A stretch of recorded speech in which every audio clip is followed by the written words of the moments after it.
All right, welcome in everyone to this deep dive. Today we're going to be taking a look at a really fascinating book. Absolutely. Eva Perón's La Razón de mi vida, which translates to My Life's Purpose. Okay. And this isn't just a straight biography. Right. It's part manifesto, part love letter to Juan Perón, and a powerful message to the Argentinian people, all kind of rolled into one. What's really intriguing is we get to hear Eva's voice, like her justification for everything, Right. her worldview in her own words, directly from the source. And what's so interesting is that it's full of these contradictions. Yeah. You know, she rejects feminism as she knew it, Right. but led this huge women's movement, Yeah. champion feeling over intellectual arguments. Yeah. But you can't deny that her political maneuvering was very sharp. She constantly stressed the importance of personal connection over institutions, but helped build the very institutions that came to define Peronism. Yeah, and let's start with her origin story. She repeatedly emphasizes her humble beginnings, even referring to herself as a sparrow. Okay. She writes, "I have not forgotten, nor will I ever forget that I was a sparrow and that I remain one. If I fly higher now, it is because of him." Right. Referring to Juan Perón, Yes. why this sparrow image? Why is it so crucial to her narrative? It boils down to credibility and contrast. Okay. By constantly referencing her humble roots, she's forging this powerful connection with the working class, Okay. the descamisados, and sets herself apart from the wealthy elite she and Perón opposed. It's a powerful way of saying, I understand you, I come from where you come from. Yeah, it's a brilliant strategy. The sparrow image reinforces this idea of her dramatic rise, you know, soaring to new heights alongside Perón. Yeah. But let's talk about her social work, because this is where things get really interesting. Okay. Eva rejects this idea of pity for the poor. She even expresses discomfort with the term descamisados, Right. even though it became a rallying cry. Right. So if not pity, what's her alternative? Empowerment. Okay. For Eva, it's about rights earned, not given. Okay. This is a core principle of Peronism as she presents it. Okay. It's not about handouts or charity. It's about social justice, raising the status of the working class, Okay. giving them a voice and agency in their own lives. Which ties directly into her portrayal of Perón. Right. This book overflows with devotion to him, almost like bordering on religious reverence. Yeah. She compares him to the sun, Wow. writing, "He, like the sun, warms our skin and injects his heat into our blood, giving us life. We know we have made each other happy." Wow. Is this genuine? Is this calculated? Or maybe a little both? It's interesting to consider this in the context of leadership during that era. It was a time of strongman leaders worldwide, figures who cultivated an image of power and infallibility. But Perón's appeal, as Eva constructs it, had this added spiritual dimension, a sense of destiny. He wasn't just a leader, he was a savior figure bringing light to the darkness. Yeah, and Eva positions herself as the one guiding the people towards that light, right? Which brings us to this fascinating contradiction around feminism. Eva rejects feminism as she understood it, arguing it focused too much on women becoming like men. So what's her alternative model? It's a model that acknowledges separate spheres, but with a unique twist. She advocates for women's traditional roles in the home, but believes those roles should be valued, respected, and even compensated. Okay. She even proposes the idea of women receiving a salary for homemaking, Wow. a truly radical concept for its time. It definitely foreshadows those modern conversations about recognizing the value of women's work Yeah. without completely erasing traditional gender roles. Right. But we can't overlook Eva's writing style, Right. which is as distinct as her ideas. Intensely emotional, often repetitive. But there's this underlying political shrewdness. Yeah. She even writes about her political instincts, Okay. saying, when someone compliments my intuition, they're always referring to my quick understanding of the people I deal with. Interesting. How effective do you think this style was in connecting with the masses? I would say highly effective. Okay. By bypassing complex intellectual arguments and speaking directly to people's emotions. Okay. She could connect with her audience on a visceral level. Yeah. Her writing, much like her speeches, had this raw, almost hypnotic quality Right. that transcended typical political discourse. Okay, so we've got Eva's origin story, Mm-hmm. her rejection of pity, Right. her devotion to Perón, Yeah. her unique perspective on feminism, Mm-hmm. and her powerful writing style. Yeah. But here's a point that might surprise you.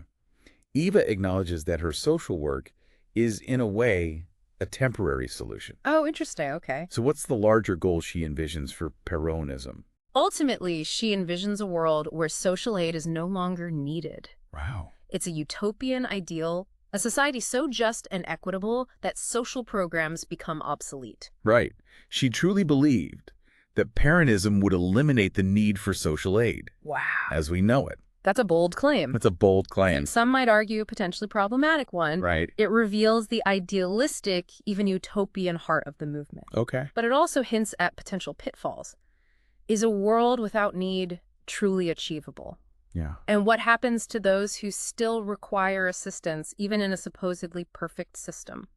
That raises some important questions. Yeah. And speaking of questions, you mentioned Eva's dual identity. Right. Eva Perón, the First Lady, and Evita, the woman of the people. Yes. How did she navigate these two roles? It was a brilliant strategy. Okay. As Eva Perón, she fulfilled the traditional duties of a First Lady, Okay. attending official functions, representing Argentina on the world stage. Right. But as Evita... She could connect with the masses. Okay. In a way that transcended the formality of her official role. Okay. She became the bridge between Perón and the people. Right. A direct advocate for their needs. And she makes it clear which role she prefers. Okay. She writes, "A few days a year, I play the role of Eva Perón. And in that role, I think I perform better each time because it doesn't seem difficult or unpleasant to me. The vast majority of days, however, I am Evita." Yeah. Even the way people addressed her reflected this. Right. The workers, the everyday people, they called her Evita. Right. It signified that close connection, Yeah. that sense of familiarity. It speaks volumes about her conscious choice to align herself with the people. Yeah. Even rejecting the more formal, distanced title of Señora. Right. This identification with the common people is a recurring theme throughout the book. And this connection is especially apparent in her descriptions of her social work. Okay. She doesn't shy away from the harsh realities of poverty in Argentina. In fact, she leans into it, Yeah. describing the overcrowded slums, Right. the lack of basic necessities, Yeah. the daily struggles of people just trying to survive. She writes about visiting these impoverished neighborhoods, witnessing firsthand the suffering of families, even describing a father carrying his dead child home because he couldn't afford a proper burial. It's powerful imagery. Yeah. These vivid, often heartbreaking accounts serve a dual purpose. Okay. First, they highlight the urgent need for social reform and justify the Peronist agenda. Second, they showcase Eva's empathy and deep connection to the people she seeks to help. It's not just theoretical for her. Right. She's in the trenches experiencing these hardships alongside the people. Yeah. And she's adamant that her work is about more than just handouts. It's about dignity, respect, and empowerment. Precisely. Yeah. She rejects the idea of pity, arguing that true social justice requires more than just charity. Okay. It requires a fundamental shift in power dynamics. Okay. A recognition of the inherent worth and dignity of all people, regardless of their economic status. And this is where her approach to social work gets really interesting. Okay. She describes receiving thousands of letters every day from people requesting assistance. She talks about her team, made up of people from humble backgrounds, who help her sort through these pleas for help. Wow. And she mentions how she meets with people personally, listening to their stories, trying to understand their needs. Yeah. It's a very hands-on, very personal approach. Which again reinforces that idea of Evita as the compassionate intermediary between the people and the power of the state. Right. She's not just a distant figurehead. She's actively engaged in the lives of those she seeks to help. And this personal touch extends to her interactions with labor unions. Okay. She writes extensively about her work with them. Mediating disputes, advocating for workers' rights, and helping them navigate the complexities of the new Peronist system. She even mentions attending Perón's meetings with union leaders. Oh, wow. Observing and learning from the discussions. Okay. She's positioning herself as a student of the movement. Right. Constantly seeking to understand the needs of the workers. It's a savvy move that further solidifies her credibility with the labor movement by demonstrating a genuine interest in their concerns and a willingness to learn from their experiences. She builds trust and strengthens her position as their advocate. But it wasn't always easy. Right. She writes about a particularly challenging week when a major strike erupted, Oh, wow. causing chaos and disruption. Yeah. She described her efforts to understand the root causes of the strike, talking to workers on the ground, gathering information to report back to Perón. Wow. She wasn't afraid to get involved in the messy realities of labor relations, even when it meant confronting uncomfortable truths or challenging established power structures. Which again highlights her commitment to understanding the complexities of the situation. Right. And advocating for solutions that address the root causes of the problem, not just the symptoms. Okay. It's a nuanced approach that distinguishes her from those who might simply seek to quell dissent or maintain the status quo. But throughout all of this, her love for Perón shines through. It's a constant theme woven into every aspect of her narrative. Right. She writes about how he inspires her, how he guides her, how he teaches her. It's a powerful testament to the depth of their relationship, Yeah. both personal and political. It's clear that Perón was not just her husband, Right. but also her mentor, her guide, her political compass. And she presents their love story as being intertwined with the fate of Argentina itself. Wow. She writes about how they share a common purpose, a shared vision for a more just and prosperous nation. It romanticizes their relationship, Yeah. elevates it to the level of national destiny. It's a powerful message that resonates with those who see in Perón and Evita a symbol of hope and change. And it's especially powerful when you consider the sacrifices she made for the movement. Right. She was incredibly open about the sacrifices, writing about her grueling schedule, long hours, and constant travel. Yeah. She even talks about working late into the night, sometimes missing dinner with Perón, and returning home just as he was leaving for work. It reinforces her image as a tireless worker, Right. completely dedicated to the cause. Yeah. It also humanizes her, showing that even someone in her position faces challenges Right. and makes personal sacrifices for the greater good. And she addresses the criticism head on. Okay. She writes about accusations of being a social climber or a resentful woman who hates the wealthy. Yeah. But she doesn't deny these accusations. Okay. She embraces them, Right. arguing that her resentment stems not from hatred, but from her deep love for the people and her anger at the injustices they've suffered. It's a bold and defiant stance that further solidifies her connection with the working class. She's not afraid to acknowledge the anger and resentment that many feel, Right. but she channels it into a positive force for change, Yeah. advocating for a more just and equitable society. It's as if she's saying, if fighting for the poor makes me a resentful woman, then I'll wear that label with pride. Right. Which leads us to her work with the women's movement, full of fascinating contradictions, as we mentioned earlier. It's a space where she truly challenges traditional notions of feminism, offering an alternative vision Okay. that is both empowering and deeply rooted in traditional gender roles. Exactly. She rejects what she calls the masculinization of women, arguing that true feminism should focus on valuing women's unique contributions to society, not on trying to make them more like men. And this is where her emphasis on the home and family comes in. Okay. She sees the home as the foundation of society and believes women should be recognized and supported for their crucial role in creating and maintaining strong families. Which leads to one of her most radical proposals, the idea of women receiving a salary for homemaking. Right. She argues that women's work in the home should be valued and compensated just like any other form of labor. It was a concept far ahead of its time and sparked an intense debate. Yeah. Some saw it as a progressive step towards recognizing the economic value of women's unpaid labor, while others viewed it as reinforcing traditional gender roles and potentially discouraging women from pursuing careers outside the home. A debate that continues to this day. Yeah. Which makes it even more fascinating to see Eva grappling with these issues back in the 1940s. Exactly. But her vision for women went beyond the home. Okay. She also founded the Peronist Women's Party, a separate political organization dedicated to advancing the interests of women within the Peronist movement. It's a testament to her strategic thinking and her understanding of the importance of building a strong, independent base of support among women. Right. She knew that to achieve lasting change, she needed to empower women to become active participants in the political process. And she was incredibly effective at mobilizing women. Right. She organized rallies, gave speeches, traveled throughout the country, inspiring women to get involved in the movement and fight for their rights. She even spearheaded the campaign for women's suffrage in Argentina. Wow. Which ultimately succeeded in 1947. It was a historic victory that transformed the political landscape of Argentina, giving women a voice and a vote for the first time. Right. It cemented Eva's legacy as a champion of women's rights, albeit within the framework of her own unique vision of feminism. Okay, so we've covered a lot of ground here.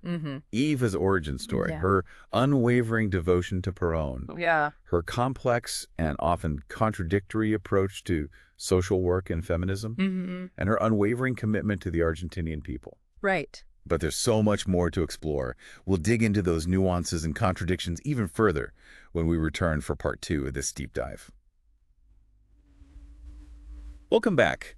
We're picking up our deep dive right where we left off into Eva Perón's La Razón de mi Vida. Before the break, we were talking about her, multifaceted approach to social work and the contradictions inherent in her vision of feminism. Right. But something you said really stuck with me. Okay. That idea of Peronism's utopian ideals and their potential downsides. I think it'd be great to explore that a little bit further. It's an important aspect of Eva's narrative and one that raises some really thought-provoking questions. Yeah. While a world without poverty or injustice is a beautiful ideal, the question remains, is it truly achievable?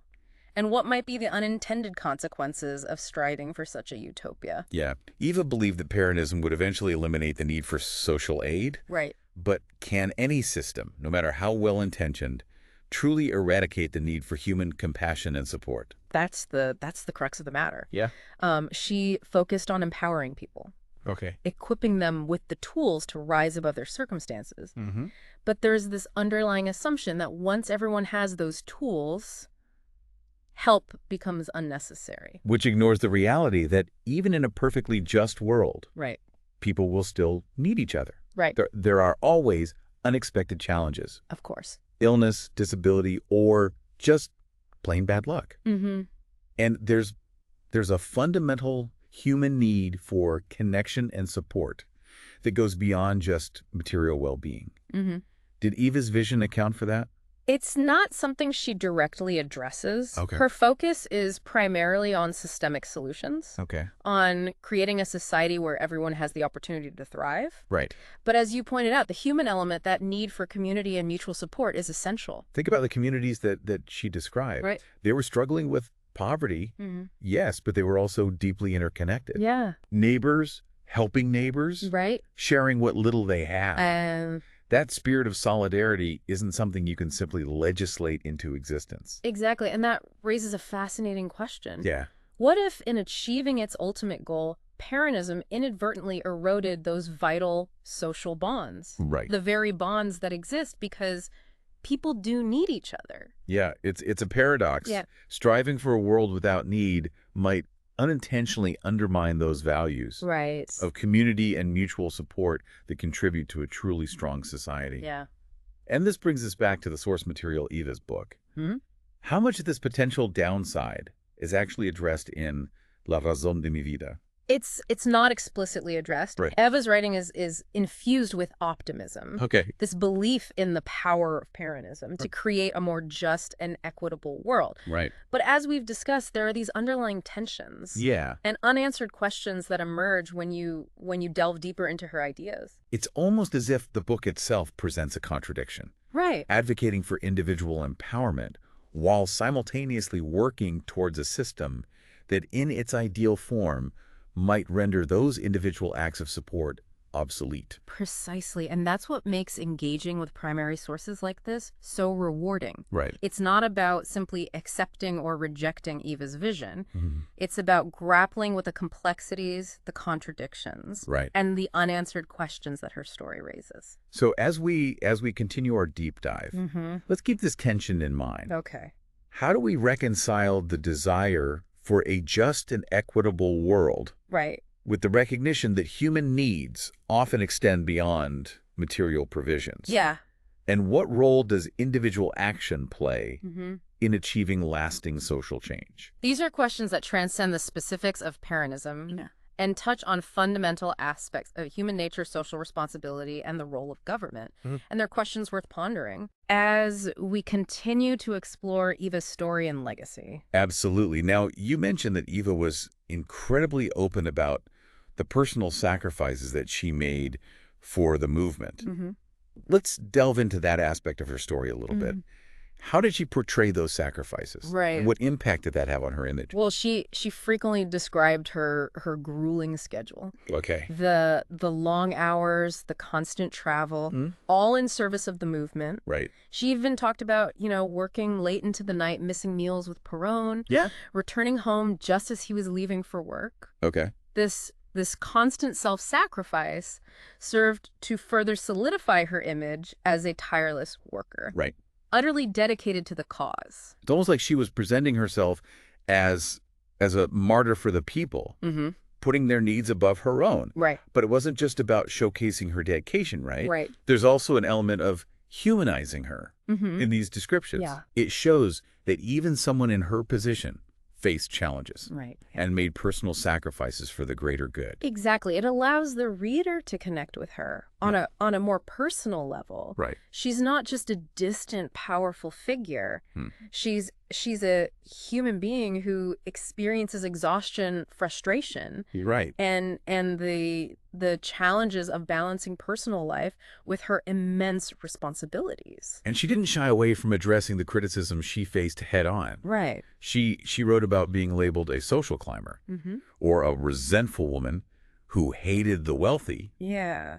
But instead of denying these accusations, she owned them, arguing that her resentment stemmed not from hatred, but from her deep love for the people and her anger at the injustices they had endured. It was a powerful rhetorical strategy. Right? Turning a potential weakness into a strength. Yeah. By embracing these labels, she further solidified her connection with the working class. She acknowledged the anger and resentment that many felt, but she channeled it into a positive force for change. Right. It's like she was saying, if fighting for the poor makes me a resentful woman, then I'll wear that badge with honor. It's this defiant spirit coupled with her genuine compassion that made her such a compelling figure. But as we've discussed, her story is full of contradictions. And perhaps nowhere is this more evident than in her approach to feminism. Right. She rejected what she saw as the masculinization of women, advocating instead for a vision of feminism that emphasized women's unique contributions to society, particularly their role in the home and family. So how did she reconcile this seemingly traditional view of women's roles with her own, very public and powerful position? Yeah. She was, after all, leading a massive women's movement while simultaneously advocating for a return to traditional values. It's a complex issue and one that requires careful consideration of the historical context. Right. Eva believed that true feminism wasn't about imitating men, Okay. but about valuing women's unique strengths and contributions. And for her, this included their role as wives, mothers, and homemakers. But she also recognized the need for women to have a voice in the political sphere. This is where the Peronist Women's Party comes in. Right. A separate political organization dedicated to advancing women's interests within the Peronist movement. Exactly. It was a strategic move that allowed her to empower women politically without compromising her vision of traditional gender roles. She understood that lasting change required women to be active participants in the political process. And she was incredibly effective at mobilizing women. Right. Organizing rallies, giving speeches, traveling throughout the country, inspiring women to join the movement and fight for their rights. She even spearheaded the campaign for women's suffrage in Argentina, which ultimately led to women gaining the right to vote in 1947. It was a historic victory that transformed the political landscape of Argentina. Right. It cemented Eva's legacy as a champion of women's rights, albeit within the framework of her own particular vision of feminism. So here we have this fascinating figure, a woman who rejected traditional feminism but fought tirelessly for women's rights, who advocated for traditional values while holding immense political power, who championed individual empowerment while working towards a system that aimed to eliminate the need for individual help. It's a lot to unpack, and we've only just scratched the surface. There's so much more to explore in La Razón de mi Vida.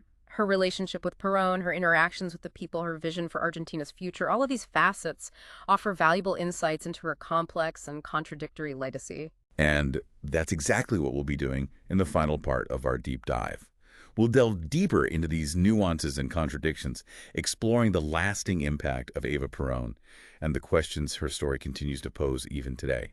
So stay tuned, and we'll be right back after a short break. And we're back. Continuing our deep dive into La Razón de mi vida, Eva Perón's fascinating and often contradictory autobiography. We've explored her humble beginnings, her rise to power alongside Juan Perón, her unique approach to social work and feminism, and the utopian ideals at the heart of the Peronist movement. But as we, delve into these final chapters of her story, the question remains, what is Eva's lasting legacy? And how do we reconcile the many contradictions that emerge from her narrative? It's a question that historians and scholars continue to debate. On one hand, she was a champion of the working class, a tireless advocate for social justice, a symbol of hope and empowerment for millions of Argentinians. On the other hand, she was a controversial figure. Accused of authoritarianism, populism, and even fascism by her detractors. Her legacy is as complex and multifaceted as the woman herself. And that complexity is reflected in her writing. La Razón de mi vida is more than just a personal account of her life. It's a political manifesto, a love letter to Perón, and a call to action for the Argentinian people. It's a text that demands to be read critically, with an awareness of the historical context and the ideological tensions at play. One of the most striking aspects of the book is her unwavering devotion to Juan Perón. She portrays him as a visionary leader, a savior figure, almost a demigod. This romanticized portrayal of their relationship was central to the Peronist mythos, solidifying their image as a united force destined to lead Argentina to greatness. And Eva clearly saw herself as an integral part of that destiny. She wasn't content to be simply a first lady. She wanted to be a leader in her own right. A voice for the voiceless, a champion of the oppressed. She writes, "I am not a leader. I am only the voice of the leader." But if the leader does not have a voice, then the people will not hear him. Yeah, it's a statement that reveals her ambition. Her political savvy and her deep understanding of the power of rhetoric. But it also highlights the inherent tension in her role. She was both subservient to Perón, presenting herself as his, loyal follower, and simultaneously assertive. Claiming this unique position of power as the voice of the people. It's this duality that makes her such a fascinating and enigmatic figure. And it's a duality that plays out in her approach to social work as well. She rejected traditional notions of charity, arguing that true social justice required empowering people, not simply giving them handouts. She believed in the transformative power of work, education, and access to health care, all of which were central tenets of the Peronist agenda. But she also recognized the importance of direct assistance, especially in times of crisis. She established the Eva Perón Foundation, which provided food, clothing, shelter, and medical care to millions of Argentinians. Her personal involvement in these efforts, her willingness to meet with the poor and listen to their stories, solidified her image as a compassionate and caring leader. And it's that image, that connection with the people, that ultimately defines her legacy. Eva Perón became an icon, a symbol of hope and possibility, particularly for women and the working class. Her story continues to inspire and provoke, challenging us to think critically about the complexities of social justice, the allure of populism, and the enduring power of a charismatic leader. And her book, La Razón de mi vida, remains an essential text for understanding the Peronist era. And the woman who played such a pivotal role in shaping it. It's a text filled with contradictions, but it's precisely those contradictions that make it so compelling. So, as we wrap up this deep dive into the life and legacy of Eva Perón, here's a final thought for you to consider. How do you reconcile the positive aspects of her legacy, her commitment to social justice, her empowerment of women, her genuine connection with the people, with the more problematic elements? Her unquestioning devotion to a potentially authoritarian leader, her reliance on populist rhetoric, and her tendency to bypass democratic institutions. It's a question that continues to spark debate and reflection even decades after her death. And it's a question that highlights the importance of engaging with history in all its complexity. Right. Refusing to shy away from the contradictions and ambiguities that make the past so fascinating. We hope this deep dive has given you a new appreciation for the complexities of Eva Perón's story and the enduring legacy of her words. Thanks for joining us. Until next time, keep exploring, keep questioning, and keep diving deep.